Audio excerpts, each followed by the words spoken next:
Well, I'm not going to try to do what Charles Darwin tried to do. So you need to be corrected about that. I don't know if people have, up in the top right corner of your screen, you can go to speaker view. It gives you a full screen view of the guy who's talking. And if you do that, you'll see this book. This is my copy of Mr. Darwin's famous but little red book. It's called On the Origin of Species by Means of Natural Selection, or the Preservation of Favored Races in the Struggle for Life. That's the title of the book. It's not a subtitle, it's the whole title. And if you can see any of this, you'll see that this has been marked up and highlighted, and there's Post-it flags sticking out of it, because I bought this book many years ago, and I've studied this subject for years. So I'm going to present this not from the standpoint of a guy that just boned up on it for the last couple of months so that I could present a topic, but from the standpoint of someone who has spent years thinking about this. I have a bunch of other books that I considered bringing out and showing that they're all marked up and highlighted too, related to this. But suffice it to say that I have researched this subject extensively. I'm going to bring up a little slide presentation. I also want to remind us of something that the Apostle Paul said in one of his letters to Timothy in 1 Timothy 6:20. He tells Timothy, hang on to what you've learned and beware of the opposition of vain babblings and science falsely so called. And science falsely so called is what we're going to discuss right now, but I'm going to explain why it is science falsely so called. And let me go to my, let me share my screen if I could.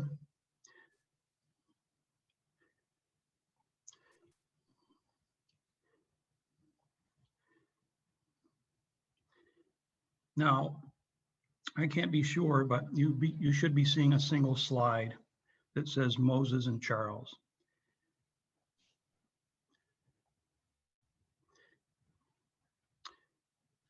And I have to reposition my windows here.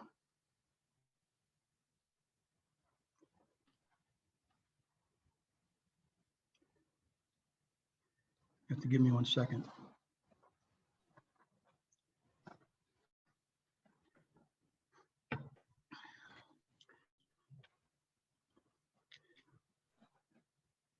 Gunnar, do you see a single slide on the screen? Yes, I do. And it's Okay, perfect. thanks. It's perfect. Okay. Okay, here we go.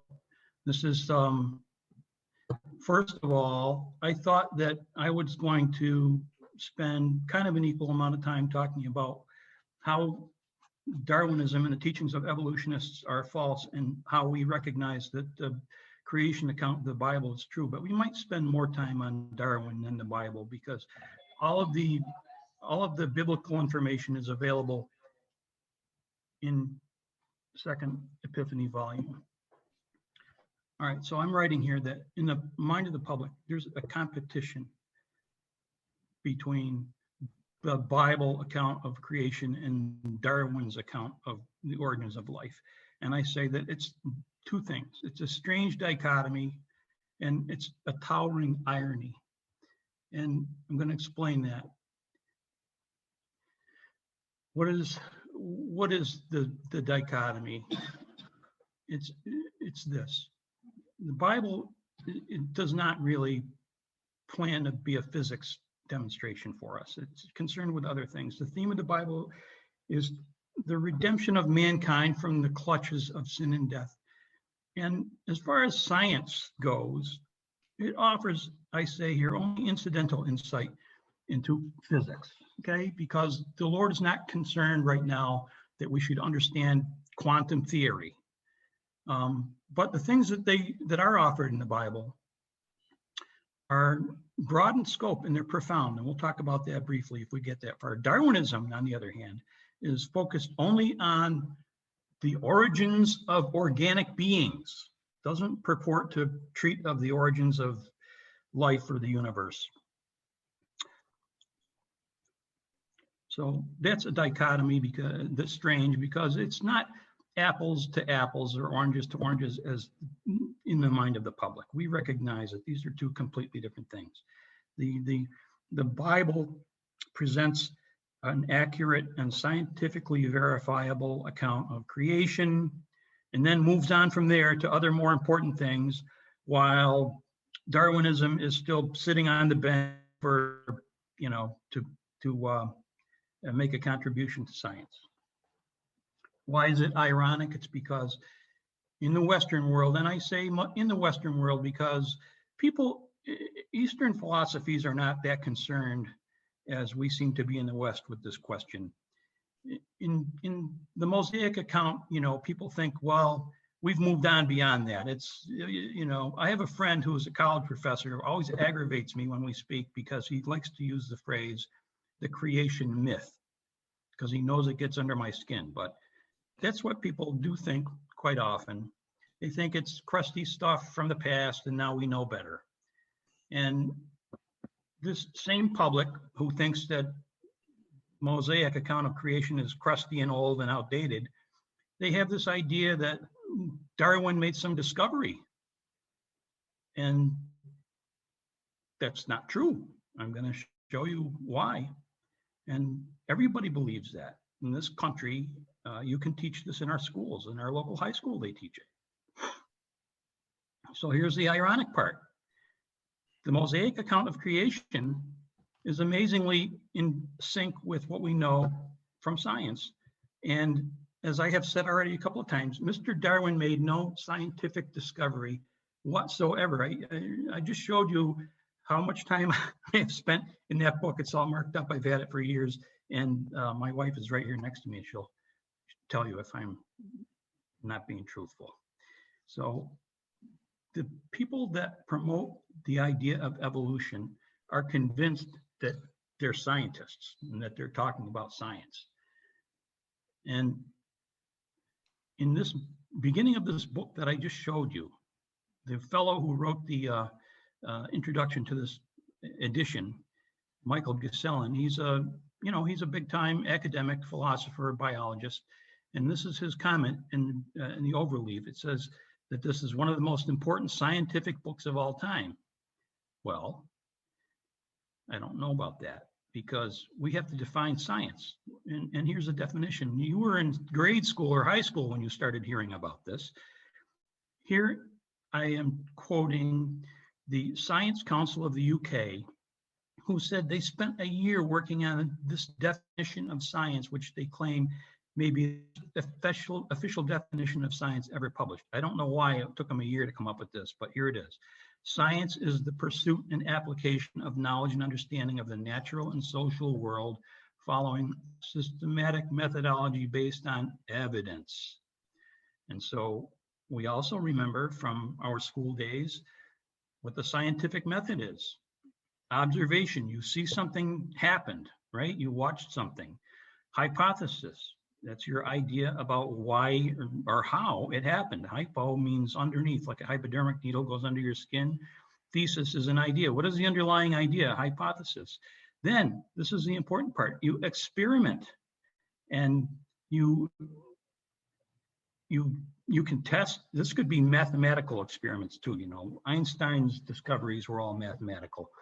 But you need to make experimental, you need to can perform experiments to prove your point. And then induction is how you reason your way past it. Did I succeed or fail? Was I right or wrong? And your conclusions are based, number 5, on your experiments. I just wanted to make a note here. I want to interrupt this because we just got a little signal on my screen that our internet connection is unstable, and we have a hurricane coming in. So if you look outside, the weather's coming in. If we blink out, that's the reason why. So finally is verification and testing, which includes at the levels of science that these people are claiming they are operating on, critical exposure to scrutiny and peer review and assessment. When people write professional papers, they are subject to peer review. You have to present your findings to other people in your field so that they can verify that you were right. Right? This is all missing from Darwinism because there's no science. Let's go a little further into this. What's a scientist? Who's a scientist? Who is not? Now, I've chosen as an example, there's lots of people who are scientists that we could refer to, people like, you know, Curie and Pasteur, Haley, Galileo. I mean, we could go on for an hour naming people who were scientists who followed the scientific method. They did all those things we just saw in the previous slide. They saw something, they tested it, and they proved it out. Here's Mr. Newton, of whom many, on the top of this slide here, who many feel, including Brother Johnson, I noticed that Brother Johnson feels this way too, that Mr. Newton might be the most impressive intellect ever produced by the human race. And not many people know much about Isaac Newton, but he gave us, you know, the laws of motion, and he figured out how gravity works. He figured out that light is actually, white light is actually multicolored light. He did many experiments demonstrating how that worked. But Mr. Newton's work is chock full of equations and explanations and demonstrations.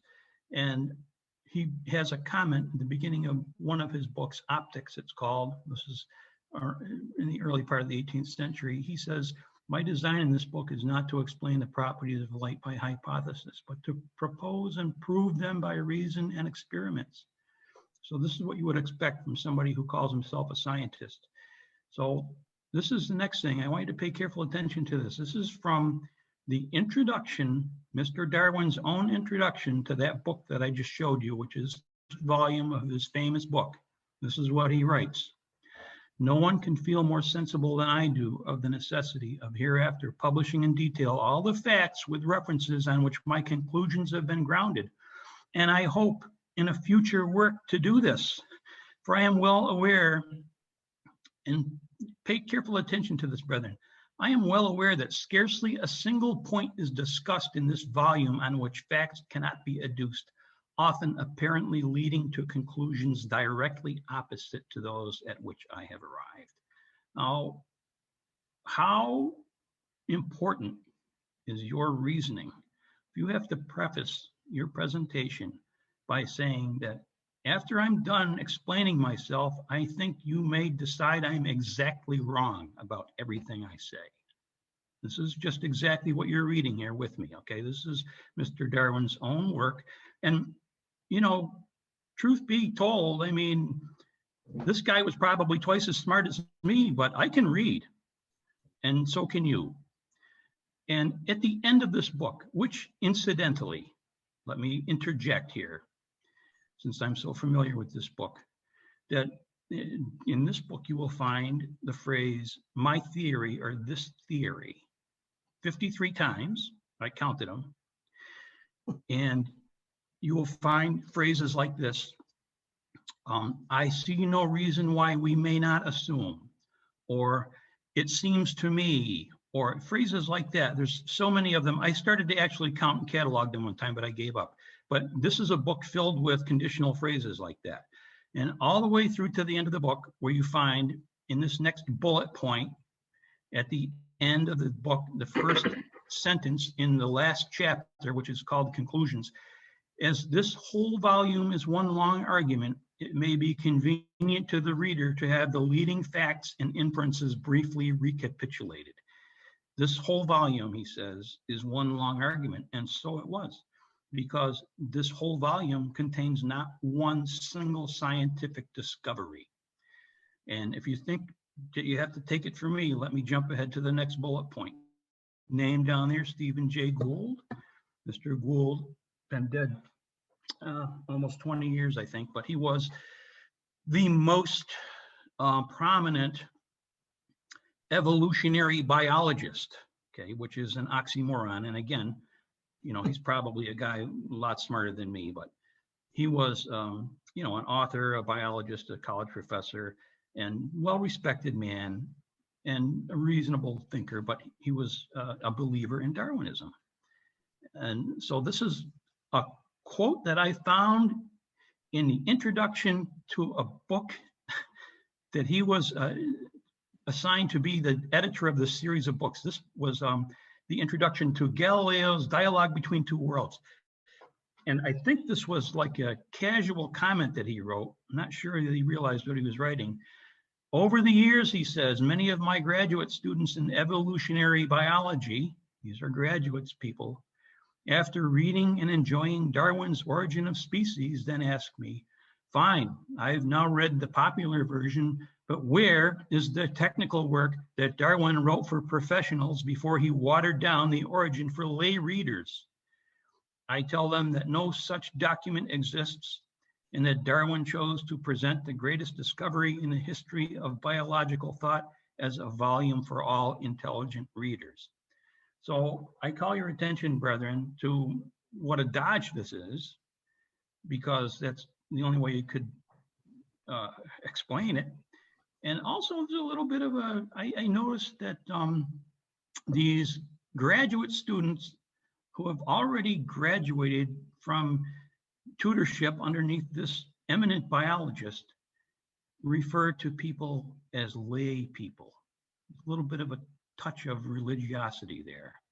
See, they have lay readers and they have, I guess, professional readers. So let me comment that I have gotten the strong feeling, having studied this material for some time now, some years, that this is the adversary's undertaking, because he's done the same thing with this that he did with papacy. He got a story and he constructed this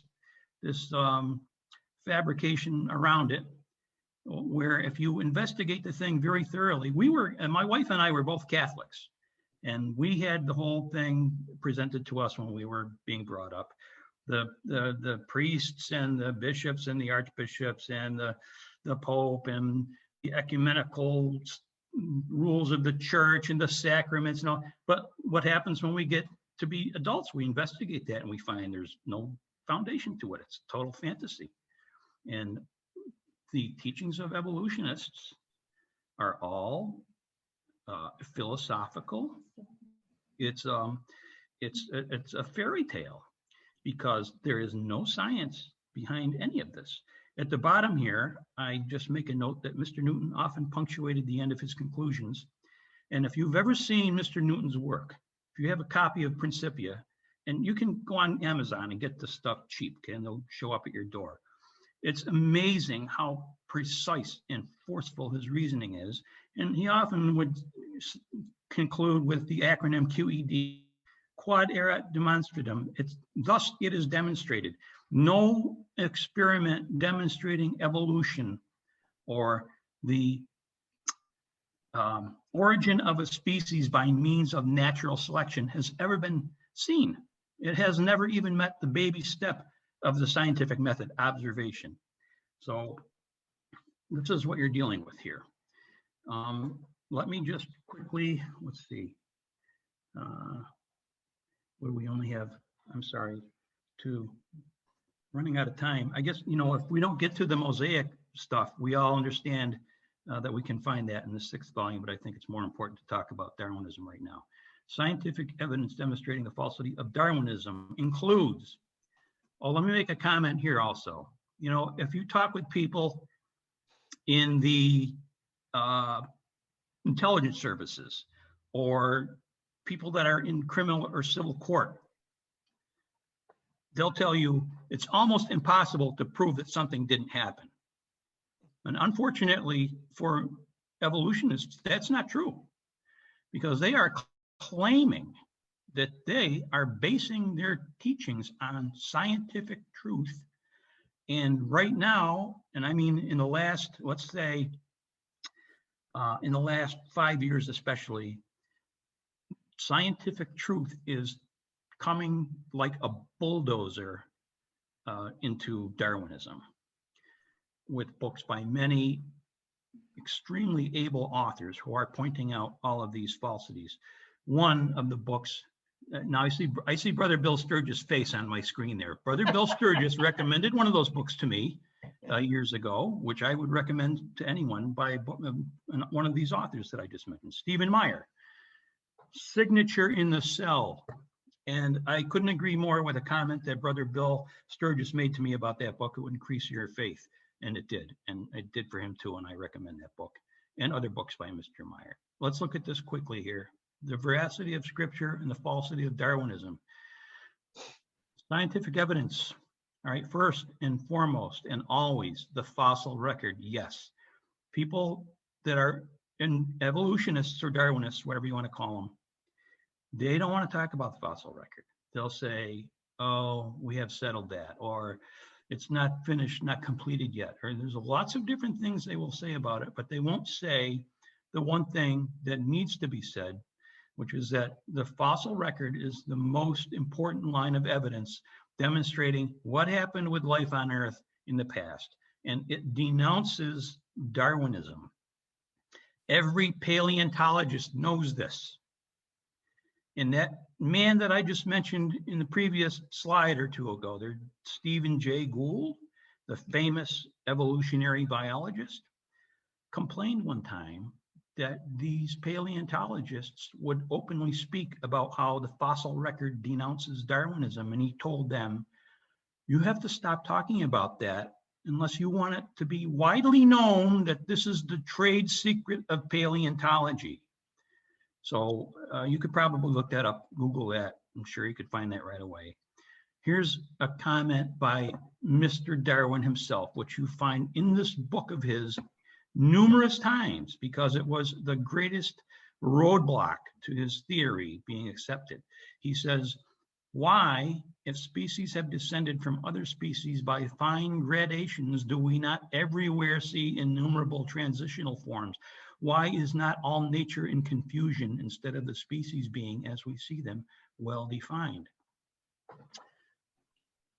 Let's understand why he writes this. If, as he claims, natural selection would act on the infinitesimal changes furnished by mutation and variation, which, by the way, we normally refer to as birth defects, and they're normally detrimental or fatal.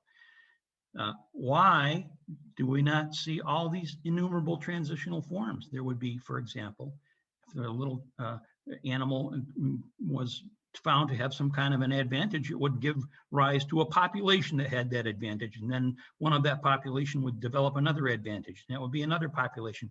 So the transitional types of fossils would far exceed the known types. And that would be the only thing you ever found when you dug in the earth, but that's not true. We find none of those. We find only the known types. So one of the things that Mr. Darwin did, got 4 minutes left. Sorry, folks. I'll just keep talking until my time is up. One of the things that he did was he devoted a whole chapter of his book to the imperfection of the geological record.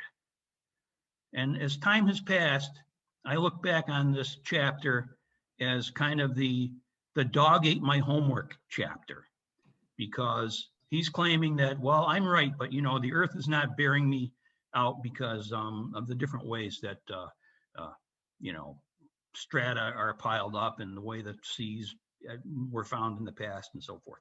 So I haven't timed this very well, brethren, but let me just continue with the rest of this for the next couple of minutes. The fixities of species or kinds or types, use the word that you like. He writes, the view which most naturalists entertain, and which I formerly entertained, namely that each species has been independently created, is erroneous. I am fully convinced that the species are not immutable. That's also in the introduction. 10th sentence, 10th paragraph, sorry. But he knew when he wrote this, I'm sure, as we all do, as every breeder throughout history, as all human beings throughout history know, that for whatever reason, the species are fixed. They are. You can breed cats till the cows come home. They're always going to be cats. You never can breed out of the species or kind or type, even though hundreds of ambitious young guys are trying to do that with fruit flies for the last 100 years because they know they'll be famous if they can never figure it out. But the Lord has said that he has created each kind after its kind, after its kind. It's a phrase repeated often in Genesis. So I have, you know, no more time left, but let me just let me just point out that if you write this, that I am fully convinced that the species are not immutable, right? You publish that. Yeah, that's like walking into a casino with your life savings and walking up to the roulette wheel and just deciding, I'm going to put everything on red 20. You know, if that thing doesn't come through for you, you're done.